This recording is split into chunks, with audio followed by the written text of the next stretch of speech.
Hello everyone, আসসালামু আলাইকুম। কেমন আছেন সবাই? আশা করি আল্লাহর রহমতে ভালো আছেন এবং নিরাপদে আছেন। আজকে আমি এই ভিডিওতে আপনাদের দেখাবো গুগল জিবোর্ডের 4টা টিপস, যেগুলো জেনে রাখা আপনাদের খুবই গুরুত্বপূর্ণ। এই গুগলের জিবোর্ড সম্বন্ধে অনেকে জানে না এটা কীভাবে ব্যবহার করতে হয়।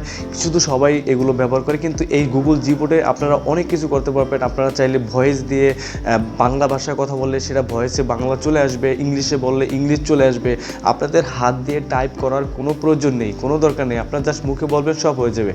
এটা ছাড়া আপনাদের 4টা টিপস আমি গুগল জিবোর্ডের দেখিয়ে দেবো, ঠিক আছে, যেটা জানার পরে আপনারা সত্যি সত্যি অনেক খুশি হয়ে যাবেন, ঠিক আছে। তো বেশি কথা বলার আপনারা সরাসরি আমি স্ক্রিনে গিয়ে আপনাদের দেখাবো এই গুগল জিবোর্ডের 4টা টিপস, আপনারা এটা কীভাবে গুগল কিবোর্ডটি ব্যবহার করবেন, ঠিক আছে। চলুন স্ক্রিনে আপনাদের দেখিয়ে দিচ্ছি, let's check it out. Welcome to my mobile screen. Viewers, আমি আমার ফোনের স্ক্রিনে চলে আসলাম। তো প্রথমত আপনাদের যেটা করতে হবে, তার জন্য আপনারা এখান থেকে এই অ্যাপসটিকে ইনস্টল করবেন। তো অ্যাপসটি ইনস্টল করার জন্য আপনারা এখান থেকে সোজা চলে যাবেন গুগল প্লে স্টোরে। গুগল প্লে স্টোরে গিয়ে এখানে সার্চ বক্সে গিয়ে সার্চ করবেন জিবোর্ড লিখে সার্চ করে দেবেন। সার্চ করার পর আপনার সামনে এই অ্যাপ্লিকেশনটি চলে আসবে। আসার পর আপনারা এখান থেকে এই অ্যাপ্লিকেশনটি, এখানে আমার ওপেন লেখা আছে কারণ আমি এটাকে ইনস্টল করে রেখেছি। তো আপনারা এখানে ইনস্টলে ক্লিক করে আপনারা অ্যাপসটিকে ইনস্টল করে আপনার মোবাইলে সেট করে দেবেন। আপনার অ্যাপসটি যদি ইনস্টল করা হয়ে যায়, সোজা আপনারা চলে যাবেন মেসেঞ্জার, হোয়াটসঅ্যাপ, ইমো বা মেসেজ, যে কোনো অপশন আপনারা চলে যাবেন টাইপ করার জন্য। আমি এখান থেকে মেসেঞ্জারটা সিলেক্ট করেছি। ওপেন করার পরে আমি ধরেন কোনো একটা ফ্রেন্ডকে আমি এই মেসেজটা লিখবো। তো একটা মেসেজ লিখলাম। তো মেসেজ লেখার ক্ষেত্রে আমাদের অনেক সময় দেখা হলো যে আমরা ভুল টাইপ করি। তো ভুল টাইপ করার ক্ষেত্রে আমরা কী করি, সেগুলো ডিলিট করার জন্য আমরা এখানে ব্যাক স্পেসের পরে একটা ক্লিক করে ধরে বসি। মানে এখানে ক্রস, কিবোর্ডের যে ক্রস চিহ্নটা আছে এটা পরে ক্লিক করে ধরে বসি। এক এক করে এরকম করে ডিলিট হয়ে যাচ্ছে। আপনার চাইলে কিন্তু খুব সহজে মার্ক করে ডিলিট করতে পারবেন। সেটা তার জন্য কী করবেন, এখান থেকে ব্যাক স্পেস এটা পরে হালকা চেপে ধরে আপনার এখানে ডানে বামে সোয়াইপ করলে কিন্তু এটা মার্ক হয়ে যাবে এবং ছেড়ে দিলেই এগুলো ডিলিট হয়ে যাবে, ঠিক আছে। খুব সহজ, কিন্তু একদম খুব দারুণ এই টিপসটা, আমার কাছে খুবই ভালো লাগছে।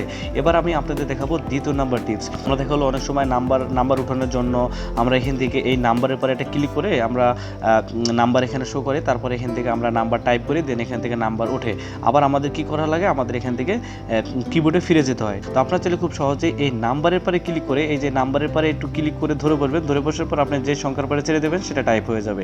আপনি আবার নাম্বারের পরে ক্লিক করে যেটার পর টাইপ করবেন সেখানে ছেড়ে দিলে এখানে এটা টাইপ হয়ে যাবে। খুব দারুণ কিন্তু এই টিপসটা, ঠিক। এবার দেখাবো আমি আপনাদের তৃতীয় নম্বর টিপস। আমাদের টাইপ করতে ভুল হয়ে গেলে আমরা কার্সারটাকে সেদিকে নিয়ে যেতে হয়, ঠিক আছে। এবার কার্সারটাকে সেদিকে নিয়ে যেতে হয় এবং ডানে বামে সরাতে হয়, ঠিক আছে। তো সেক্ষেত্রে এখন আপনারা খুব সহজেই কিন্তু আপনারা এই কার্সারটাকে আপনারা আপনাদের পজিশনের মতো নিতে পারবেন। তো তার জন্য এখান থেকে স্পেস, আমরা যেটাতে স্পেস দিই সেই স্পেস বারের পরে ক্লিক করে ধরে বসে আপনি এটাকে স্পেসের পরে লাড়া দিয়ে যেখানে নেবেন সেখানে কিন্তু এটা চলে যাবে, ঠিক আছে। স্পেসের পরে ক্লিক করে ধরে বসে আপনারা যেদিকে নেবেন সেটা কিন্তু অটোমেটিকলি সেখানে চলে যাবে। খুব দারুণ লাগছে কিন্তু এই টিপসটা, ঠিক আছে। আমার কাছে খুবই দারুণ লাগছে। আপনাদের কাছে কেমন লাগছে অবশ্যই কমেন্ট বক্সে কমেন্ট করে জানাবেন। এবার আমি আপনাদের দেখাবো 4 নাম্বার টিপস। 4 নাম্বার টিপসের জন্য আমি এখান থেকে বের হয়ে গেলাম।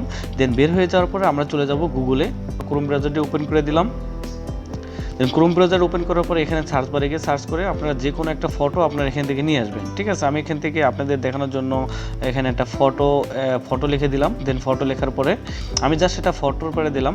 তো যেমন ধরুন আমরা নর্মালি কী করি, কাউকে পাঠাতে হলে আমরা কী করি, যে ধরে বসে এখান থেকে ডাউনলোডে ক্লিক করে সেটা ডাউনলোড করে তারপরে আমরা কাউকে পাঠাতে হলে সেখান থেকে মেসেজে হোক বা মেসেঞ্জার, হোয়াটসঅ্যাপ, ইমো সেখানে আমরা পাঠিয়ে দিই।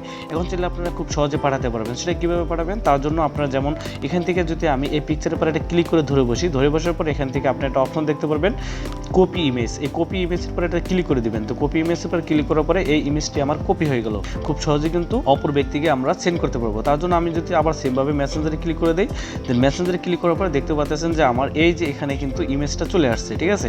জাস্ট আমরা যদি এখান থেকে ইমেজের পরে ক্লিক করে দিই, ক্লিক করার পরে দেখতে পাচ্ছেন ইমেজটা কিন্তু অটোমেটিকলি তার কাছে চলে গেল, মানে সেন্ড হয়ে গেল।